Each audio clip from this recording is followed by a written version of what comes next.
to help you understand these concepts a little bit better.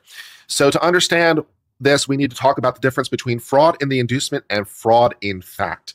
These are two different things, and the distinction matters when it comes to sexual assault, although less so in a normal contract. So let's talk about a normal contract first. Fraud in the inducement versus fraud in fact.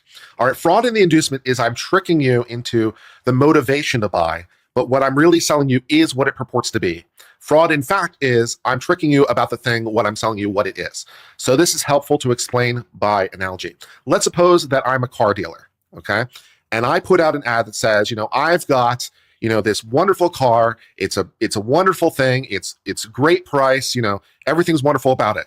And the key, of course, for this is that this car does not, in fact, exist, right? I'm doing a classic bait and switch. Right? So you come to me and say, I want to buy this car. I'm like, oh no, I just sold it. Even though of course it never existed in the first place. I just sold it, but don't worry about it. I've got this other car I'd like to show you. And everything about the car I show you is in fact true, right? It is what it purports to be.